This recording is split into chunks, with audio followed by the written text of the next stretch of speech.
এতদিনে যতগুলো পুজোর ভিডিও আমি পোস্ট করেছি সব কটাতে তোমরা কিন্তু অনেক অনেক ভালোবাসা দিয়েছো। এটা ছিল শনিবার বিকালের ভিডিও, যেদিন আমার দিদির বাড়িতে ছিল দুটো পুজো একসঙ্গে। আর প্রতিবারের মতো সামনেটা গোছানোর দায়িত্ব কিন্তু আমার ওপরেই পড়েছিল।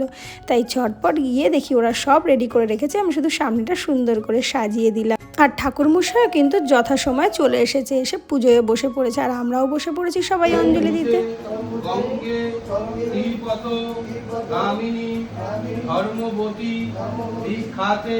তো এই পুজোটা কমপ্লিট। এতক্ষণে তো তোমরা বুঝেই গেছো যে কি পুজো হচ্ছে। ভেতরে হলো নারায়ণ পুজো আর বাইরে হবে বড় ঠাকুরের পুজো।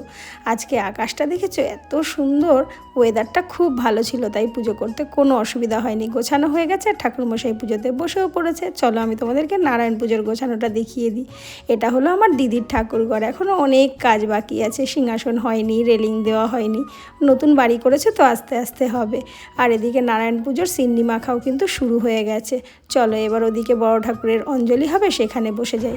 এদিকে দাদা আর বোনের খুনসুটি হতে হতেই অঞ্জলি শুরু হয়ে গেছে। আচ্ছা, বড় ঠাকুরের পুজো কেন বাইরে করা হয় তার কারণটা যদি তোমাদের জানা থাকে তাহলে কিন্তু আমাকে অবশ্যই জানিও। পুজো কমপ্লিট হয়ে গেছে, এবার পেয়ে গেলাম ঠান্ডা ঠান্ডা দইয়ের ঘোল। তাড়াতাড়ি করে এবার ফল একটু নিয়ে চললাম বাড়ির দিকে, কারণ আমার কিন্তু আবার পড়ানো আছে। আর রাতের বেলা এসে খেয়েছিলাম আমার প্রিয় সিন্নি, আর খিচুড়িও ছিল, সেই ভিডিও নেওয়া হয়নি। তো আজ এতটুকুই, টাটা।